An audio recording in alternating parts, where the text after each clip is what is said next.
और यदि रोकने की सामर्थ्य नहीं लगती है तो चुपचाप वहां से चले जाओ। वहां बैठोगे तो पाप के भागी तुम भी बन जाओगे।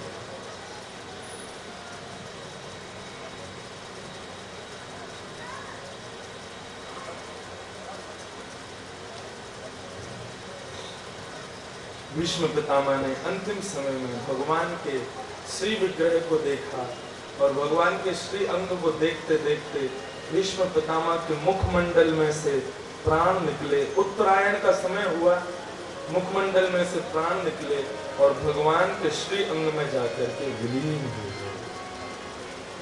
बोलो भक्तवत्सल भगवान की जय। पितामह भीष्म ने अपने प्राणों का परित्याग किया। सभी पांडवों ने दो दो अश्रु बिंद बहा करके भीष्म पितामह को श्रद्धांजलि अर्पित की। भगवान ने भीष्म पितामह का सभी संस्कार आदि करवाए। युधिष्ठिर से नहीं करवाए क्योंकि वो राजा है, अन्यों से करवाए। और भगवान फिर अपने रथ पर बैठ करके सभी हस्तिनापुर वासियों को प्रणाम करते हुए द्वारिका के लिए प्रस्थान कर गए। द्वारिका में जाकर के भगवान ने शंखनाद किया। जैसे ही शंख का नाद किया, मानो द्वारिका के लोगों के प्राण जो भगवान के हस्तिनापुर जाने पर निकल से चुके थे, वे सभी प्राण वापस आ गए। सभी ने भगवान का स्वागत सत्कार किया और यहाँ हस्तिनापुर में फिर से आनंद की उत्पत्ति हुई। क्यों? बोले जिस बालक की भगवान ने गर्भ में प्रकट होकर अपनी गदा घुमा करके रक्षा की कल कथा बताई थी ना हमने, उत्तरा के गर्भस्थ शिशु के बालक ने आज जन्म लिया है। भगवान को जब सूचना मिली कि उत्तरा के बालक का जन्म हुआ, भगवान फिर पधारे, बालक को आशीष किया। युधिष्ठिर ने ब्राह्मणों को बुलाकर के पूछा, ये बालक कैसा होगा? बंधुओं याद रखिएगा,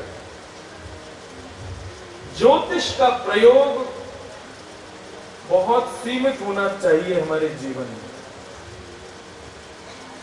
जो आए दिन केवल ज्योतिष के बहाने पड़े रहते हैं, अपने जीवन का निर्वाहन केवल ज्योतिष से ही करते हैं, वे लोग एक दिन जरूर पछताते हैं। ज्योतिष भगवान के नेत्र हैं और बार बार उस ज्योतिष का प्रयोग हम बस खाली पीली बैठे क्या करें, हाथी दिखाए लो अपना, वो श्रेष्ठता नहीं है। फ्लाइट में अगर किसी को हमारी ड्रेस दिख जाए ना कि धोती पहन के आया, तो इसको हाथ देखना जरूर आता होगा। तो हमारे बगल बैठने वाला एक बार तो जरूर पूछ ही लेता है बेचारा। आधे घंटे बाद फ्लाइट में फिर बोलेगा, आप कहाँ से हो? वृंदावन से। अच्छा, पंडित जी हो? बोले हाँ जी पंडित जी महाराज। अच्छा, हाथ वाथ देखना आता है आपको? क्या करें, 2 घंटा है, कलकत्ता पहुंचने में 2 घंटा लगेगा, कुछ तो करें, तो हाथ ही दिखवा ले अपना। नहीं, ये गलत है।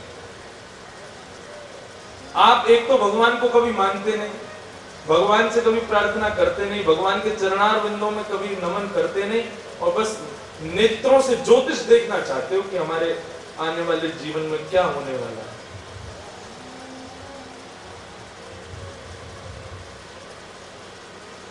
पर्दे पर दिखने वाली पिक्चर का यदि अंत पता चल जाए ना, तो पिक्चर देखने का कोई औचित्य नहीं रहता।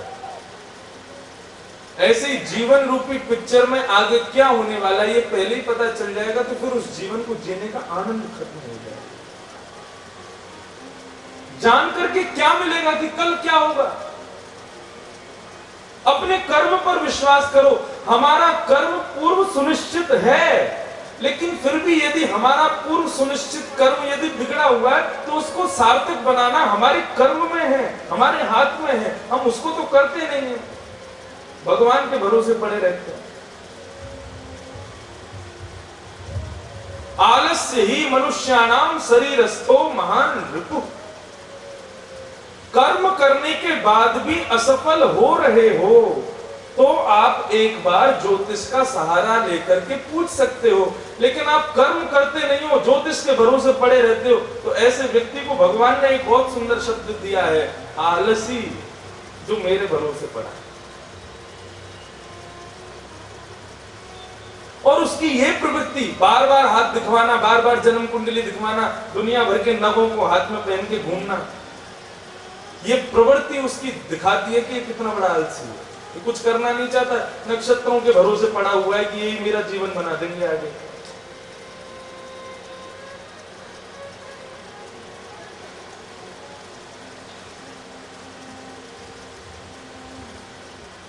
अपने कर्म पर विशेष ध्यान दें। ज्योतिष का प्रयोग कुछ नियमित स्थानों के लिए है। जन्म कुंडली बनवाओ, कर्म करने के बाद भी असफल हो रहे हो तो ज्योतिष का सहारा एक बार ले सकते हो, लेकिन बार बार नहीं करना चाहिए। जन्म लेते ही युधिष्ठिर जी ने ब्राह्मणों को बुलाया और ब्राह्मणों से पूछा, ये बालक कैसा होगा हमको बताओ। ब्राह्मणों ने उसके बहुत सारे गुण बताए, ऐसा होगा ऐसा होगा, सारे सारे गुण बताए। तो बोले महाराज सारे गुण ही गुण हैं, इसमें कोई अवगुण नहीं है। ब्राह्मणों ने कहा एक अवगुण है, आप यदि सुन सको, आप में इतनी शक्ति हो सुनने की तो हम बताएं। बोले बताओ महाराज। कि तक्षकात्मनो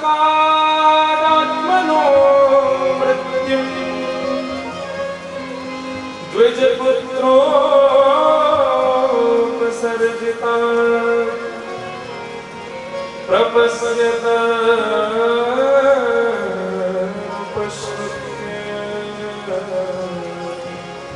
मुक्त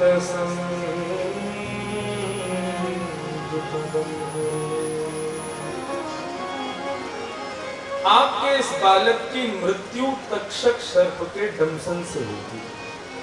सर्पों का स्वामी है तक्षक, और वो तब तक नहीं डरता जब तक कोई ब्राह्मण गुस्सा ना हो जाए। कोई ब्राह्मण यदि गुस्सा हो जाए, ब्राह्मण क्रोध में भर आवे, तो तक्षक सर्प का दंशन हो सकता है। युधिष्ठिर बोले हमारा ये बालक ब्राह्मणों का अनादर करेगा क्या? बोले हाँ ब्राह्मणों का अनादर करेगा, इसलिए इसको तक्षक सर्प डसेगा। लेकिन आप चिंता मत करो, आप लोगों की तपस्या, आप लोगों ने श्री कृष्ण का संग किया है, उसका फल ये होगा प्रपश्यत उपश्रुत्य मुक्त संग पदम हरे। एक दिव्य संत के चरणों में बैठकर के सप्ताह कथा को ये श्रवण करेगा और उसके बाद इसको मुक्ति की प्राप्ति हो जाएगी। नहीं तो सांप के दंशन से मुक्ति नहीं मिलती। सांप के डसे हुए को स्वर्ग मिल जाएगा, नरक मिल जाएगा, लेकिन भगवान का वैकुंठ कभी नहीं मिलता। ये लिख लीजिएगा बात, ये शास्त्र प्रमाण है।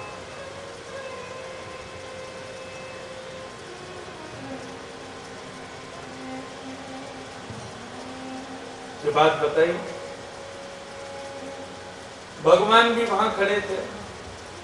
भगवान ने आज्ञा ली अब हमको वापस द्वारिका जाने दो। अर्जुन बोले मैं आपको छोड़ने चलूंगा। अर्जुन भगवान को छोड़ने गए, 7 महीने हो गए, लौट के ही नहीं आए। युधिष्ठिर जी ने भीम से कहा देखना इतने दिन हो गए अर्जुन आया नहीं, कोई संदेशा भी नहीं। इतने में ही मुख्य द्वार पर एक दीनहीन सा व्यक्ति गिर पड़ता है। युधिष्ठिर ने जाकर के देखा तो कोई और नहीं, अर्जुन ही था। मुकुट नहीं है सिर पर, मुखड़े का तेज उड़ चुका है, वक्षस्थल पर कवच नहीं है, गांडीव धनुष टूटा पड़ा है। अर्जुन ये तेरी दशा कैसे हुई? तुम तो द्वारिका गए थे ना, इतने दिन हो गए, आज आए हो, क्या बात है? अर्जुन कह रहा है भैया वंचितो हम महाराज हरिणा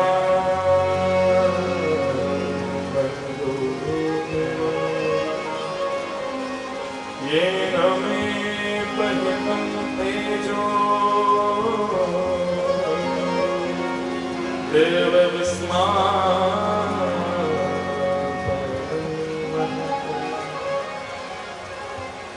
राजन, राजा युधिष्ठिर पग पग पर हमारी सहायता करने वाले, जिनकी कृपा से मेरा गांडीव धनुष महाभारत का सर्वश्रेष्ठ धनुष माना गया, जिनकी कृपा से इंद्र भी आधी गद्दी मेरे लिए हमेशा खाली रखता है। मैं जब स्वर्ग जाऊं तो इंद्र उठ करके मुझे अपनी गद्दी प्रदान कर देता है। जिनकी कृपा से हम 5 भाई आज जीवित हैं, पग पग पर हमारी रक्षा करने वाले द्वारिकाधीश कृष्ण अपनी लीला पूरी करके स्वधाम चले गए। वे अपनी लीला संवरण कर चुके भैया। और देखो गए तो गए, मेरा तेज भी अपने साथ ले गए भैया। जिनकी वजह से हस्तिनापुर का राज्य है, जब वही इस पृथ्वी पर नहीं है तो फिर हम रह करके क्या करें। और आज युधिष्ठिर के सामने अर्जुन एक एक बातों को याद कर रहा है। भगवान ने कब कब रक्षा की है अर्जुन की। महाभारत युद्ध के मध्य में अर्जुन के घोड़े प्यासे, सामने से हजारों बाणों की बौछार और अर्जुन का रथ आगे ना बढ़े। अर्जुन बोला कन्हैया ये रथ आगे क्यों नहीं बढ़ रहा। कृष्ण बोले अर्जुन तेरे घोड़े प्यासे, आज तूने पानी नहीं पिलाया। अर्जुन बोला क्या करूं, बिना रथ के युद्ध कैसे होगा प्रभु। बोले हो सकता है, बस ये बता तुझे मुझ पर विश्वास है कि नहीं। बोले अरे महाराज ये सब इन सब बातें करने का नहीं है, सामने से बाण आ रहे हैं, अभी लड़ाई करनी है, तुम यहाँ पूछ रहे हो कि मैं तुम्हारा मित्र हूं कि नहीं हूं, विश्वास है कि नहीं है। बोले मुझे बता तुझे विश्वास है। बोले पूर्ण विश्वास है। बोले जो कहूंगा करेगा। बोले करिष्ये वचनम तब प्रभु, अभी ये सब बातें मत करो। भगवान बोले ठीक है मैं आज्ञा दे रहा हूं, रथ से नीचे उतर जाओ, जमीन में अपने बाणों से गड्ढा कर दो, जल निकाल करके घोड़ों को पानी पिलाओ और घोड़ों को दोबारा लगा के पीछे बैठ जाओ। अर्जुन बोला ये कैसा आदेश कर रहे हैं आप। नहीं आप चाहते हैं कि मैं मृत्यु को चला जाऊं तो मैं वैसे ही चला जाता हूं, ये इस प्रकार का आदेश क्यों कर रहे हैं प्रभु। भगवान बोले तुझको विश्वास नहीं है। अर्जुन बोला ठीक है कर रहा हूं, लेकिन मेरी माँ का ख्याल रखना यदि मुझे कुछ हो जाए। भगवान बोले तू जा जल्दी, मैं जो कह रहा हूं वो कर। अर्जुन रथ से नीचे उतरा, बाण निकाल करके, अब 2-4 मिनट में तो गड्ढा हुआ नहीं होगा, 45 मिनट में गड्ढा हुआ, जल निकल करके आया, स्रोत आया, घोड़ों को खोल करके जल पिलाया, जल पिला करके घोड़ों को वापस रथ में लगाने लगा। अर्जुन सोच रहा है एक बाण भी मुझको नहीं छू पाया, इन कौरवों को मैं दिखाई नहीं दे रहा क्या। अर्जुन घोड़ों को लगा के सोचता पीछे मुड़ के एक बार देख लूं जरा सा ये लोग मुझे देख पा रहे हैं कि नहीं। पीछे मुड़ करके देखता है तो सामने कौरवों की सारी सेना मूर्ति की तरह खड़ी हुई है, स्तब्ध। हाथ में बाण तो है, धनुष तो है, नेत्र भी केंद्र में अर्जुन के ही है, लेकिन बाण नहीं चला रहे। अर्जुन घूम करके अपने रथ के ऊपर देखता है तो द्वारिकाधीश कृष्ण विराट रूप धारण कर लेते हैं, शंख चक्र गदा पद्म धारण करके अपने स्वरूप को इतना सुंदर बना लेते हैं कि कौरवों की सेना भूल जाती है कि हमको अर्जुन को मारना है। अपने दृष्टि मात्र से कौरवों की सेना की आयु का हरण करने वाले योगेश्वर कृष्ण आज हम सबको अकेला छोड़ के चले गए। बंधुओं लोग प्रश्न करते हैं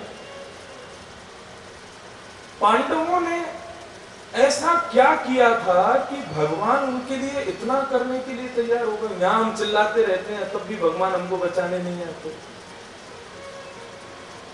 और ये वही पांडव हैं, 1-2 बार तो इन्होंने भगवान पर विश्वास भी नहीं किया था। जब बर्बरीक ने कहा था कि सबसे बड़े योद्धा श्री कृष्ण हैं, तो पांडवों को विश्वास नहीं हो रहा था। बोले तुम इनको योद्धा बोल रहे हो जिन्होंने हाथ में शस्त्र तक नहीं उठाया।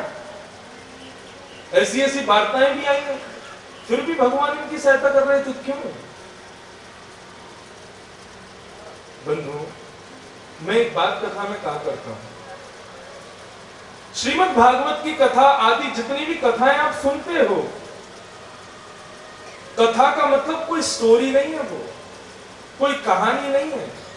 वहां पर बताए गए पात्र की जगह खुद को रख करके देखा करो और तब उस कथा को सुना करो। ये 5 पांडव 5 गुण हैं जो हर मनुष्य के अंदर होते हैं। कौन कौन से? युधिष्ठिर, धर्म। युधिष्ठिर का नाम क्या है? धर्मराज युधिष्ठिर। तो युधिष्ठिर कौन है? धर्म। हम सबके भीतर धर्म होता है। कोई नास्तिक भी है ना, तो उसका धर्म है वो नास्तिकता की तरफ उसकी प्रवृत्ति है, वो भी धर्म है, उसका नास्तिक धर्म है। तो धर्म सबके अंदर है। युधिष्ठिर, भीम की परिभाषा बताई जाती है, बलवान बहुत है भीम। बल भी हम सबके भीतर होता है। किसी के पास तन बल होता है, किसी के पास धन बल होता है, किसी के पास वाणी का बल होता है, किसी के पास अन्य अन्य वस्तुओं का बल होता है। तो बल कौन है? भीम। युधिष्ठिर, भीम, अर्जुन। और अर्जुन कौन है? आत्मा। भगवान की आत्मा है अर्जुन। बद्रीनाथ, आप लोग कितने लोग बद्रीनाथ गए? हाथ ऊपर करो। बहुत कम लोग गए। बद्रीनाथ में एक चीज देखी आपने, वहां दो पर्वत हैं, एक का नाम है नर, दूसरे का नाम है नारायण। तो नारायण है योगेश्वर कृष्ण और नर है साक्षात अर्जुन। और उन दोनों के बीच में मेरुदंड सीधा करके भगवान बद्रीनाथ तपस्या कर रहे हैं, वो है बद्रीनाथ। जो नहीं गए चलो हमारे साथ। तो आत्मा कौन है? अर्जुन। तो धर्म, बल, आत्मा, और उसके बाद आता है नकुल। नकुल के बारे में महाभारत में बताया गया कि नकुल बहुत सुंदर है। इन पांचों भाइयों में सबसे ज्यादा सुंदर है नकुल। तो नकुल क्या हुआ? स्वरूप। और चौथी वस्तु सहदेव। सहदेव के विषय में बताया गया सहदेव बहुत बुद्धिमान है। तो सहदेव का अर्थ क्या हुआ? बुद्धि। अब देखो, ये पांचों गुण सबके अंदर होते हैं, धर्म, बल, आत्मा, स्वरूप और बुद्धि। ये पांच पांडव हम सबके भीतर विराजमान है। लेकिन इन पांच पांडवों का सहायक भगवान तभी बनेंगे जब इन पांच पांडवों के साथ में भगवान की बहन द्रौपदी का ब्याह होगा। और द्रौपदी का स्वभाव क्या बताया गया है? श्रीमद् भागवत में द्रौपदी का स्वभाव बताया गया है दया। क्या बताया गया? दया। जिसने अपने 5 बालकों के हत्यारे को भी मुक्त कर दिया वो है द्रौपदी। तो कहने का अभिप्राय, मनुष्य के अंदर 5 गुण हैं, धर्म, बल, आत्मा, स्वरूप और बुद्धि। और इन पांचों गुणों के साथ में यदि भगवान की पत्नी द्रौपदी यानी कि दया भी उसके अंदर होगी तो उन्हीं पांडवों के रथ के रक्षक होंगे योगेश्वर कृष्ण। अगर इनमें से एक भी गुण आप लोगों को समझ में आई कि नहीं आई? बात नहीं आई समझ में? ये 5 गुण तो समझ में आ गए ना, धर्म, बल, आत्मा, स्वरूप और बुद्धि, ये पांचों हमारे भीतर हैं। और इनके साथ में यदि दया है, मतलब धर्म के साथ भी दया चाहिए, बल के साथ भी दया चाहिए, आत्मा के साथ भी दया चाहिए, स्वरूप के साथ भी दया चाहिए, बुद्धि के साथ भी दया चाहिए। और इनमें से एक के साथ भी यदि द्रौपदी नहीं होगी, दया नहीं होगी, तो इस संसार रूपी महाभारत से हमको कोई नहीं बचाता। सुनेरी मैंने निर्बल के बलराम। धर्म में दया का होना बहुत जरूरी है, नहीं तो धर्म के नाम पर जो निर्बाध पशु पक्षियों की बलि दे देते हैं वो अधर्मी तो कर रहे हैं। दया होगी तो क्यों मारेंगे किसी को?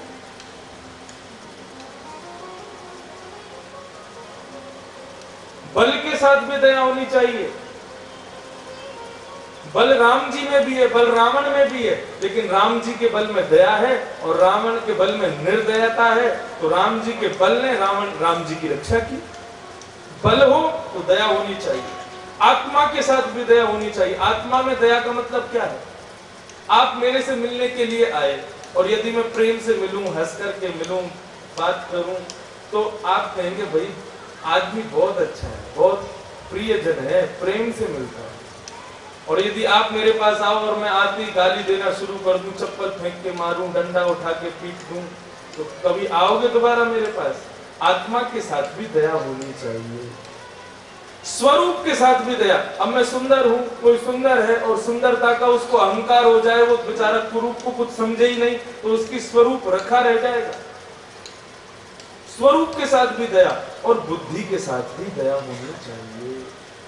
इन पांचों के साथ दया होगी तो हम सबके रथ के रक्षक योगेश्वर कृष्ण। यही महाभारत का मुख्य उद्देश्य है, इसको समझ लीजिए। पांचों पांडवों ने विचार किया भगवान नहीं है तो हम भी नहीं रहेंगे। छोटे से परीक्षित को राज्य गद्दी पर बिठा करके मुकुट उसके सिर पर धर दिया। ब्राह्मणों को कहा अब इसको आप लोग संभालिए, हम लोग सब स्वर्गारोहण के लिए जा रहे हैं।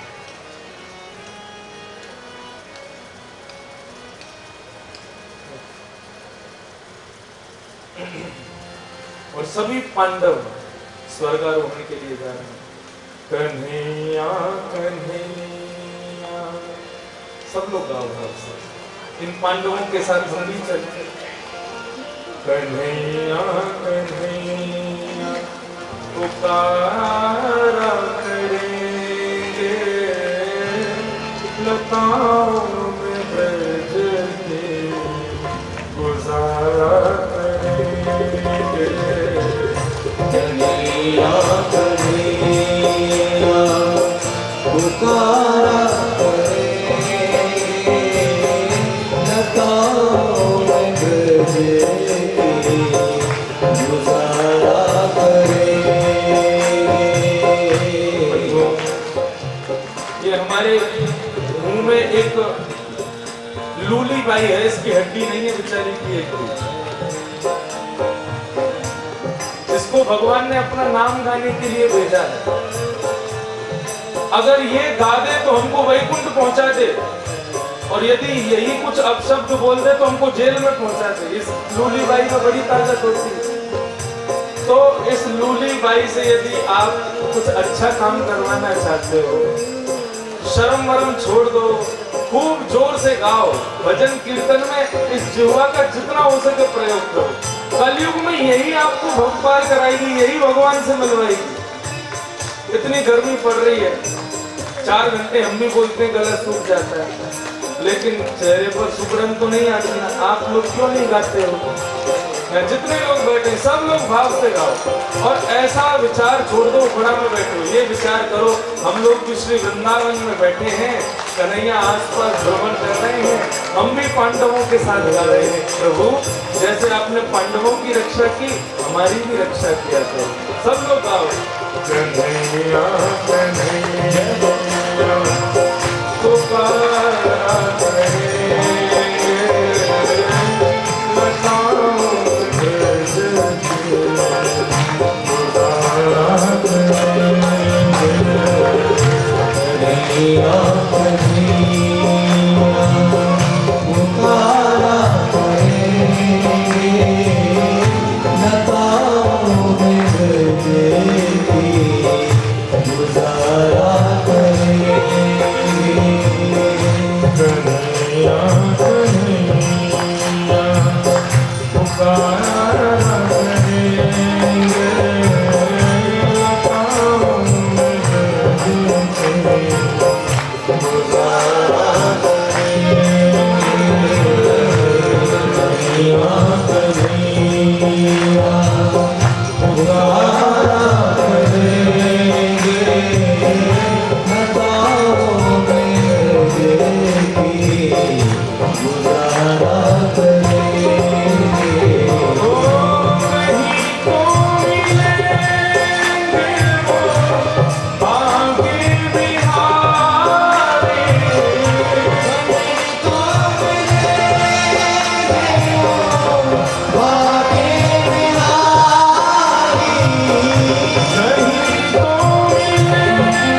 ठाकुर जी यदि मिल गए तो कहाँ बिठाओगे उनको, कहाँ सुलाओगे उनको? तो भक्त क्या कह रहा है? ओ बना करके हृदय में हम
पुकारा करेंगे लताओं में ब्रज के गुजारा करेंगे।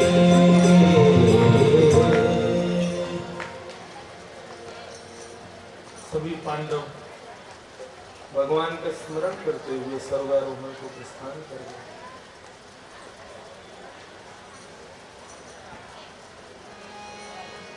अब कथा को हम थोड़ी द्रुत गति से आगे बढ़ाएंगे। परीक्षित राजा है। धीरे धीरे परीक्षित बड़े हुए। परीक्षित का ब्याह हो गया। जन्मेजय आदि पुत्र हुए। परीक्षित वन में भ्रमण के लिए, अपनी नगर में भ्रमण के लिए जाते हैं। बहुत सावधानी से सब लोग श्रवण करें। परीक्षित अपने नगर में भ्रमण के लिए जाते हैं, देखने के लिए कि कोई मेरे नगर में दुखी तो नहीं है। ऐसा भागवत कार्यों ने वर्णन किया है कि परीक्षित का जो राज्यकाल था वो सर्वश्रेष्ठ था, सबसे सुंदर। हिंसा आदि कुछ भी परीक्षित के राज्यकाल में होती नहीं।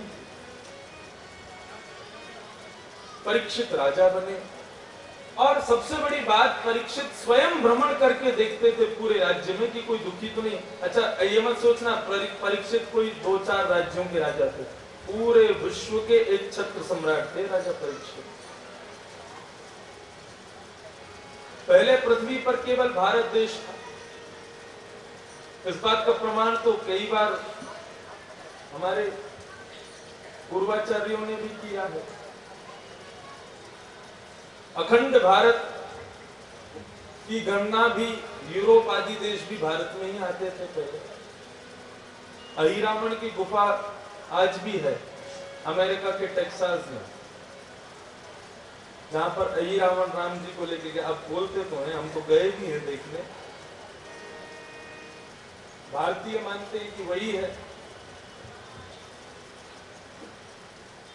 तो पहले संपूर्ण विश्व ये भारत में ही आता था। अब इसको प्रतिपादित करने के लिए मुझे फिर बहुत सारे उत्तर देने पड़ेंगे, इसलिए इतना ही समझ लीजिए कि संपूर्ण भारत ही था।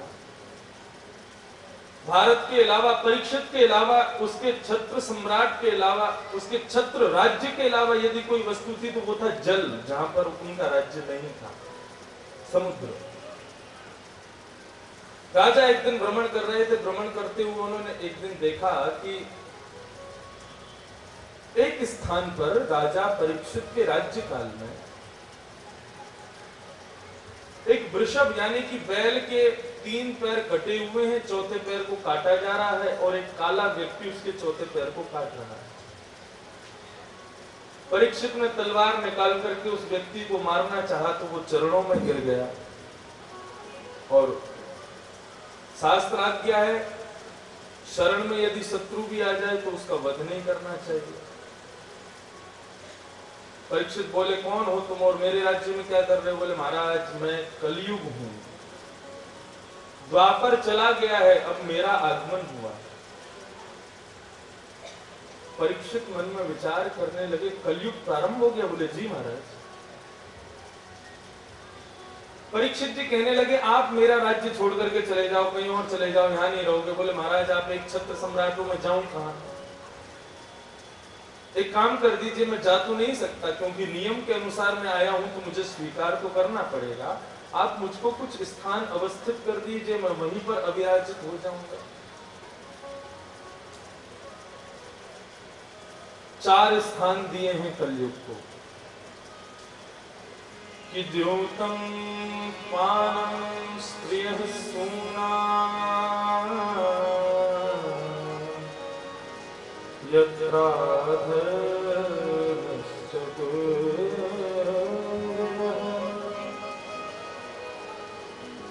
पुनश्च याचमानाय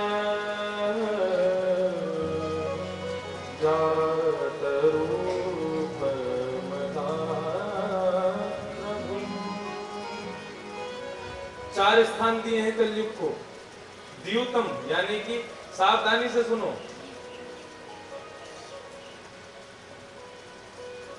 पाप से यदि बचना चाहते हैं तो भूल करके भी इन स्थानों पर नहीं जाना चाहिए। पहला स्थान बताया द्यूतम यानी कि जुआ, दूसरा स्थान बताया पानम यानी कि मदिरा पान, तीसरा स्थान बताया एक पत्नी होते हुए भी पराई स्त्री संग, चौथा हिंसा, उपद्रव, आतंकवाद, ऊधम, इन सब में कलयुग का निवास है। पहला स्थान है द्यूतम यानी कि जुआ। प्रश्न करते हैं लोग, महाराज जी जुए में कलयुग क्यों है, पाप क्यों है जुआ खेलना, हमको ये बताओ आप। खेल में धन लगाने से तो खेल और भी ज्यादा रोचक हो जाता है, उसको खेलने में और भी ज्यादा आनंद आता है, तो फिर उसमें कलयुग का वास क्यों बताया गया। देखिए, खेल में आप जब धन का प्रयोग करते हैं तो वहां धन का प्रयोग, धन की बाजी लगाते हैं, तो बाजी आप धन की नहीं लगा रहे हो, आप धन को, उसका मूल रूप है लक्ष्मी, आप लक्ष्मी की बाजी लगा रहे हो। आप भगवान श्री नारायण की पत्नी को दांव पर लगा रहे हो, और किसी की पत्नी को दांव पर लगाना ये पुण्य तो नहीं होता है, ये तो पाप ही माना जाता है। और दूसरी बात, किसी की पत्नी तो आपने दांव पर लगाई भी है, लक्ष्मी हमारी माँ भी है, हमने अपनी माँ को दांव पर लगाया है, माँ को दांव पर लगाना कोई अच्छी बात है। इसलिए खेल कोई भी हो वो स्वतंत्र, वो स्वच्छंद तब तक है जब तक उसमें धन का प्रयोग नहीं है। धन लगाते ही वो खेल जुआ बन जाता है, और जुआ खेलना पाप है। लक्ष्मी हम पर कृपा करने के लिए आई है ताकि हम 3 समय की रोटी खा सकें, एसी में सो सकें, एसी में बैठ सकें, खूब धन कमाएं, खूब अर्जित करें, लेकिन उसको उस धन को दाव लगा देना, खेल में लगा देना भगवान को रुष्ट करने के समान है। भगवान क्रोधित हो जाते हैं जब कोई लक्ष्मी को दाव पर लगाता है, तो जुआ खेलना पाप। दूसरा पानम। पानम का अर्थ केवल आप मदिरा पान में मत लेना, आज आपको बढ़िया से पानम के विषय में ही बताते हैं। पानम का मतलब मुख के द्वारा अभद्र वस्तुओं का सेवन करना।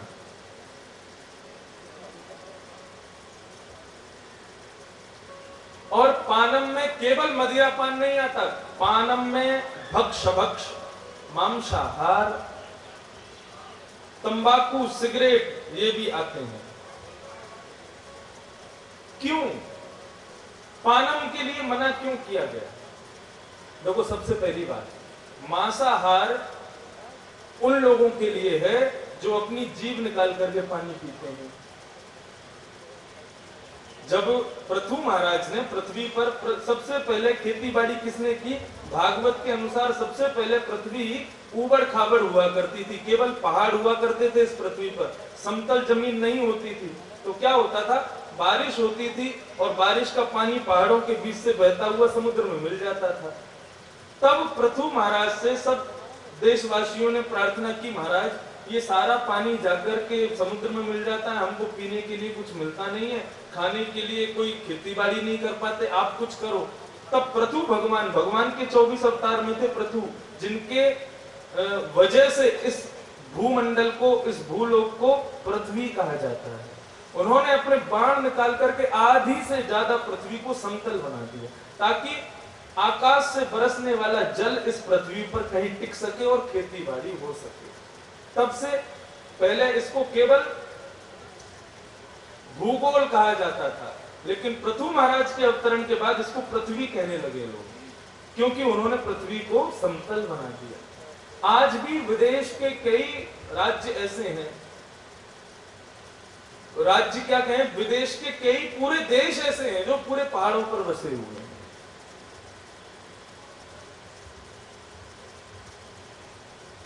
अधिकतर हमारी पृथ्वी पर पहाड़ ही हैं, बहुत कम स्थान है जहां पर समतल बनाया भगवान ने। तो उन्होंने ये खेती बाड़ी क्यों शुरू करवाई? जब मनुष्य का अवतरण नहीं हुआ था तब पृथु महाराज ने विचार किया, जीव जंतुओं को देखा कि जो जीव से पानी पी रहे हैं जल में, ये सभी मांसाहारी हैं।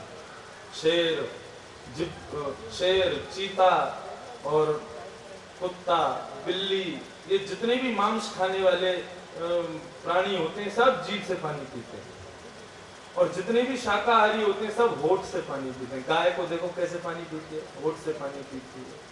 भैंस को देखो कैसे पानी पीती है, होठ से पानी पीती है। हाथी को देखो सूंड से पानी पीता है, जीभ से नहीं पीता। जिब्रा कैसे पानी पीता है, होठ से ही पानी पीता है। हिरण होठ से पानी पीता है। सारे शाकाहारी जानवर अपने होठ से पानी पीते हैं। तब उन्होंने विचार किया मनुष्य किससे पानी पीता है? बोले मनुष्य भी होठ से ही पानी पीता है, तो वह मनुष्य के लिए मांसाहार नहीं है। और तो और हमारी अंतड़ियां जो है ना, भीतर हमारे अंदर जो विराजमान है, वो भी शाकाहारी होने के वजह से उस हिसाब से बनाई गई है कि हम शाकाहार ही पचा सकते हैं। देखो, जैसा खाओ अन्न वैसा होवे मन, जैसा होवे मन वैसे होवे विचार, जैसे होवे विचार वैसी होवे क्रिया, जैसे होवे क्रिया वैसी होवे गति। अब जैसा खाओ अन्न वैसा होवे मन, इस बात को समझ में नहीं आया। देखो अब हम समझाते हैं। मनुष्य जब शाकाहार भोजन करता है तो शाकाहार पेट में जाकर के उसके जो अंतड़ियां होती हैं वो इतनी छोटी होती हैं कि वो शाकाहार हल्के भोजन को बहुत जल्दी पचा देती हैं। और पेट जब जल्दी भोजन को पचा देता है तो मनुष्य का दिमाग ज्यादा देर पचाने में नहीं रहता, ज्यादा देर और कार्य करने में लगा रहता है। जो लोग मांसाहार भक्षण करते हैं उनके छोटी सी अंतड़ियां उसमें मांस को पचाने में इतनी देर लगती है कि माइंड कहीं और लगने की जगह उसको पचाने में ही लगा रहता है। हमको नहीं पता चलता, लेकिन माइंड अपने आप भी तो बहुत सारे काम करता है। तो मांसाहार करने वालों का आधे से ज्यादा दिमाग उनके मांसाहार को पचाने में ही व्यर्थ हो जाता है, लेकिन शाकाहार पाने वालों का जल्दी से भोजन पच जाता है। तो जो फ्री टाइम का दिमाग है ना, वो आपके और कार्यों में प्रयोग हो जाता है। इसलिए कहा जाता है जैसा खाओ अन्न वैसा होवे मन, जैसा होवे मन वैसे होवे विचार, जैसे होवे विचार वैसी होवे क्रिया, और जैसी होवे क्रिया वैसी होवे गति। तो अन्न से सब कुछ संतुलित होता है मनुष्य के जीवन में।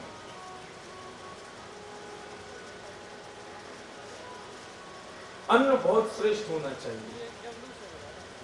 ये तो मैंने एक साधारण बात बताई, लेकिन वैसे भी मनुष्य को भक्ष क्यों नहीं खाना चाहिए? सब लोग इधर देखो, इधर उधर मत देखो कोई।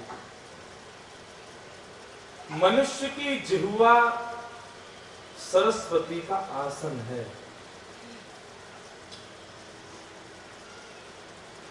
हम लोग कहते हैं ना, कोई कहता है कि भाई कुछ भी अपशब्द कहे मैं मर जाऊं या ऐसा कुछ कहता है, तो हम लोग कहते हैं ओ भाई ऐसा मत बोलो, क्योंकि दिन में एक बार सरस्वती जीभ पर बैठती है। इसका मतलब क्या है?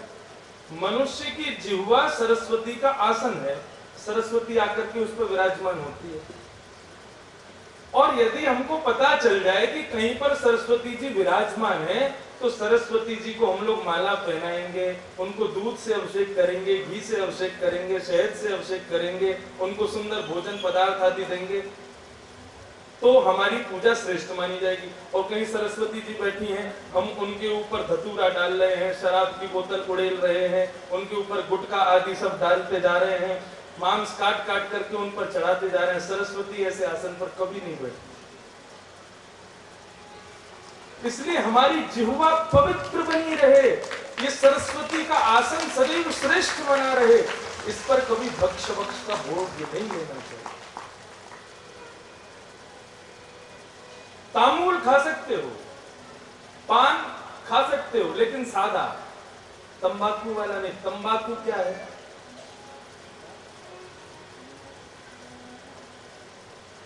राजा इंद्र ने सुरभि महायज्ञ किया तो गाय प्रसन्न हो गई, और गाय प्रसन्न होकर के इंद्र से कहती है, इंद्र तुम जब कभी भी मुझको बुलाओगे ना, मैं तुम्हारी रक्षा के लिए प्रकट हो जाऊंगी। शास्त्रों में ऐसा वर्णन आता है, एक बार देवताओं ने सब पर विजय प्राप्त कर ली, केवल भगवान रह गए। भगवान पर थोड़ी विजय प्राप्त कर सकते हैं, भगवान ने बनाया देवताओं को, लेकिन इंद्र के मन में भाव आया हमने सबको जीत लिया, एक बार भगवान को जीत के देखें। तो 33 करोड़ देवता भगवान से लड़ने पहुंच गए, वैकुंठ में। तंबाकू कहां से आया ये बता रहे हैं। 33 करोड़ देवता पहुंच गए। जैसे ही लड़ने के लिए भगवान के सामने 33 करोड़ देवता खड़े हुए, तो भगवान अकेले केवल 4 आयुध, शंख चक्र गदा पद्म और नीचे गरुण जी। अब गरुण जी एक बार अपना पंख ऐसे फैलावे, उसकी हवा से 33 करोड़ देवता उड़ जाए। इंद्र ने विचार किया भगवान से ऐसे नहीं जीता जा सकता। तो बोले क्या करें? बोले हाँ, गैया ने एक बार मुझसे कहा था कि वो मेरी रक्षा करेगी, और ये कन्हैया जो है ये गौ के प्रेमी हैं, ये गाय को कुछ नहीं कहेंगे, बाकी सबको सब कह देंगे। तो गाय का स्मरण किया तो सुरभि गाय 33 करोड़ रूप धारण करके इंद्र आदि देवताओं के चारों तरफ खड़ी हो गई रक्षा के लिए। भगवान ने जैसे ही देखा कि गाय सामने खड़ी है, भगवान बोले अब युद्ध नहीं करेंगे, चलो देवताओं को विजय हो गई। गाय के लिए हम हारने को मंजूर हैं, लेकिन इन देवताओं पर हम आक्रमण नहीं करेंगे। लेकिन गरुड़ जी को बड़ा क्रोध आया, बोले गैया को कोसने लगे, तेरे लिए भगवान इतना करते हैं, आगे गाय 5-6 गाय, इत गाय उत गाय, कन्हैया गायों के बीच में ही रहते हैं 24 घंटे, इतना प्रेम तुमसे करते हैं, और आज बताओ तुम भगवान को हराने आ गई। तो गरुड़ जी ने क्रोधवश गायों को भी अपने पंख से उड़ाने का प्रयास किया। तो उन गायों के पंख से हवा निकलने पर वे गाय गिरी, तो उनके कहीं कहीं चोट आ गई, और जब वो चोट आई तो गायों के शरीर में घाव हुआ। उस घाव से रक्त निकल करके भूमंडल पर गिरा, उसी रक्त से तंबाकू प्रकट हुआ। तंबाकू खाने वाला भी एक प्रकार से गाय के रक्त के बने हुए उस वस्तु का सेवन कर रहा है।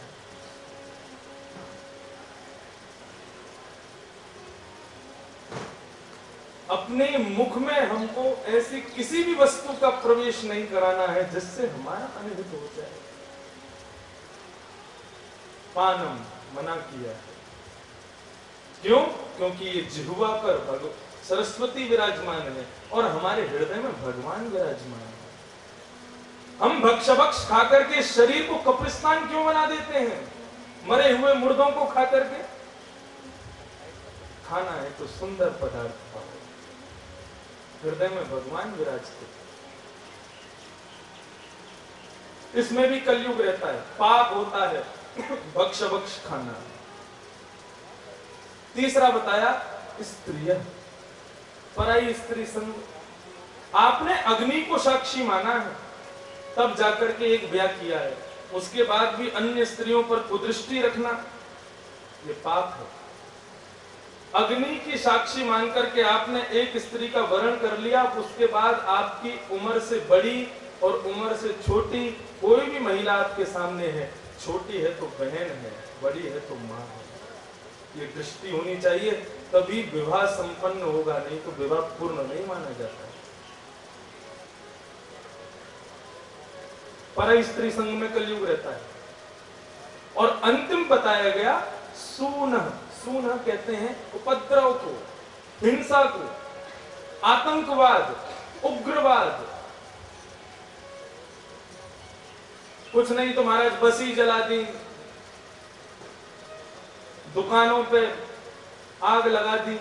हमारे भारत में ऐसे स्ट्राइक करते हैं ना लोग, गवर्नमेंट प्रॉपर्टी को जलाएंगे, लोगों के घरों को आग लगा देंगे, इसी को पाप कहा गया है। हमारे किसी भी कृत्य से यदि समुदाय को कष्ट पहुंच रहा है, सामान्य वर्ग को कष्ट पहुंच रहा है, ऐसा उपद्रव पाप का भागी है। लोगों के हृदय में खौफ पैदा करना अपने प्रति, यही पाप है। अरे करना ही है तो कथा करो, हजारों लोग आशीर्वाद देंगे तुमको, तुम्हारी कथा सुन सुन करके कितने प्रसन्न हो जाएंगे, हाथ जोड़ करके प्रणाम करेंगे। करना है तो ये करो। लोगों के अपने प्रति भय बना करके आप कुछ नहीं कर पाओगे, तो दूसरों के प्रति भय बना देना, उसी को सूनह कहा गया है। आपकी वजह से यदि कोई व्यक्ति बहुत भयभीत है तो आप एक प्रकार से पाप कर्म कर रहे हैं, लेकिन आप जिस गली से निकलते हो उस गली का हर व्यक्ति आपको प्रणाम कर रहा है, तो आप समझ लेना आप सबसे बड़ा पुण्य कर रहे हैं। तो बंधुओं, ये 4 स्थान सदैव याद रखिएगा। द्यूतम, पानम, स्त्रियः, सूना, इन 4 स्थानों में कलयुग निवास करता है। और मैं तो ऐसा कहता हूं कथा में, जो इन चारों में नहीं है, जो इन 4 में से एक भी स्थान में नहीं है, वो व्यक्ति कलयुग में नहीं सतयुग में जी रहा है। इस कथा पंडाल से बाहर कलयुग हो सकता है, लेकिन अभी इस कथा पंडाल की यदि बात करी जाए तो यहाँ कलयुग है ही नहीं। यहाँ तो सतयुग, त्रेता, द्वापर का ही युग चल रहा है इस वातावरण में। कलयुग का एक गुण और बताया गया है। कलयुग का गुण यह है कि आदमी दूसरे को कम सुनता है, अपनी ज्यादा सुनाता है। और सतयुग का गुण है कि आदमी स्वयं कम बोलता है, बुद्ध पुरुष को ज्यादा सुनता है। तो कथा में जैसे मनुष्य प्रवेश करता है, खुद शांत हो जाता है, दूसरे को सुनने लग जाता है। इसलिए भी ये सतयुग है, कलयुग नहीं है। 4 स्थान कलयुग को दे दिए। कलयुग बोला महाराज 4 स्थान तो बहुत कम है, 1 स्थान और दे दो। तब पुनश्च याचमानाय, उसके पुनः याचमन करने पर, पुनः याचना करने पर उसको 5वां स्थान और दिया है। सावधान हो जाओ, 5वां स्थान क्या है? बोले अनीति का धन। नीति के धन में भगवान का निवास है और अनीति से कमाए गए धन में कलयुग का निवास है। बिना परिश्रम के कमाया गया धन बुद्धि विकृत कर देगा, उसमें कलयुग रहता है। औरों की तो क्या बात करूं मैं, भगवान के कुल को नहीं छोड़ा इस अनीति के धन ने। सोने की द्वारिका बनाई भगवान ने, लेकिन बालकों को नहीं पता था कि धन कैसे कमाया जाता है। भगवान के बालकों को अहंकार हो गया, हम सोने की नगरी में रहते हैं। संतों का जाकर के अपमान कर दिया, संतों ने श्राप दे दिया, तुम्हारा सारा कुल सर्वनाश हो जाए। इसलिए अनीति का धन जब घर आता है तो अनीति का धन आया है ये पता कैसे चले? जो कृत्य अनादिकाल से हमारे घर में नहीं हुआ, यदि वो अनीत कृत्य घर में होने लग जाए तो समझ लेना हमारा धन अनीति का है। मानसिक रूप से विकृति लाता है अनीति का धन। ये 5 स्थान में कलयुग निवास करता है। राजा ने कहा जाओ मेरा राज्य छोड़ दो, इन 5 स्थान में ही रहना और तुम कहीं मत रहना। कलयुग आज भी इन 5 ही स्थानों पर है, इन 5 के अलावा 6वां कोई स्थान नहीं है। आप जो कोई भी अगर कभी याचना करोगे महाराज जी 1 स्थान हो रहा है, ये तो हो ना हो इन 5 में से किसी ना किसी में आएगा। इन 5 के अलावा देखो पाप कितना कम है, केवल 5 जगह पर पाप है, फिर भी मनुष्य पाप करता है। 5 पाप के भागी बताए, कलयुग का निवास बताया। राजा परीक्षित ने 5 स्थान दे दिए। राजा परीक्षित स्वयं लौट करके आए, अपने सोने चांदी के भंडार में जैसे ही प्रवेश किया तो वहां जरासंध का मुकुट रखा था, जो कि पांडवों ने जीता था। मेहनत किसने की थी? पांडवों ने, उस मुकुट को जीतने में। लेकिन परीक्षित ने सोचा हो ना हो, मेरे तो पूर्वजों का ही है, मैं तो पहन ही सकता हूं। जैसे ही मुकुट अपने मस्तक पर धारण किया, अनीति का धन है, कलयुग प्रविष्ट हो गया। सावधान हो जाओ। जो पुत्र अपने पिता के कमाए गए धन पर ऐश करता है, ऐसे व्यक्ति के पिता के कमाए गए धन भी उस पुत्र की बुद्धि को विकृत कर देता है। पिता का कमाया गया धन पिता के परिश्रम का है, उसमें पुत्र को फल प्राप्त नहीं होगा। पूत कपूत तो क्यों धन सिंचे, पूत सपूत तो क्यों धन सिंचे। पुत्र यदि कुपुत्र है तो भी पिता उसके लिए धन इकट्ठा क्यों करता है? यदि वो सत्पुत्र है तो बड़ा होकर के खुद कमा लेगा, और पुत्र यदि कुपुत्र है तो भी पिता क्यों अर्जित करता है? बड़े होकर के सब खर्च कर देगा। तो फिर कहते हैं महाराज, पिता को कहा जाता है पिता संपत्ति अर्जित करे बच्चों के लिए, पुत्रों के लिए। उसका तात्पर्य क्या है? बोले अपने सद्गुण रूपी, अपने सद्विचार रूपी संपत्ति अपने पुत्र को प्रदान करे। ये पिता का अपने सद्गुण, अपने सद्विचार अपने पुत्र को प्रदान करे, वो पिता श्रेष्ठ है। पांडवों ने अपने सद्गुण सद्विचार परीक्षित को दिए हैं, लेकिन ये तहखाना, ये राज्य खाना, इसका प्रयोग तो संसार के लिए करना था। राजा अपने लिए प्रयोग कर रहा है। जैसे मुकुट सिर पर धारण किया, कलयुग प्रवेश हो गया। जिस राजा के यहाँ पर हिंसा करना मना है, दूसरों को मारना मना है, वो राजा स्वयं शिकार करने के लिए निकल पड़ा है। राजा परीक्षित धनुष बाण उठा करके आज हिरण का शिकार करने निकले। इसी से पता चल गया कि इनके यहाँ कलयुग आ गया है। राजा परीक्षित गए, मरा तो एक भी हिरण नहीं इनसे, लेकिन प्यास लगने लगी जंगल में जाके तो एक आश्रम देखा। उस आश्रम में प्रवेश करके शमीक ऋषि ध्यानस्थ बैठे थे। उनसे राजा ने कहा, महाराज मैं राजा परीक्षित हूं, बहुत प्यासा हूं, मुझे जल दीजिए। लेकिन संत ऋषि समाधि में बैठे थे और समाधि में होते समय उनको पता नहीं चलता यहाँ क्या चल रहा है। संत की तरफ से प्रत्युत्तर नहीं मिला तो राजा को क्रोध आने लगा। बोले कि मेरे सामने बैठ करके और नाटक कर रहा है, पाखंड कर रहा है, ये राजा का अपमान कर रहा है। बंधुओं,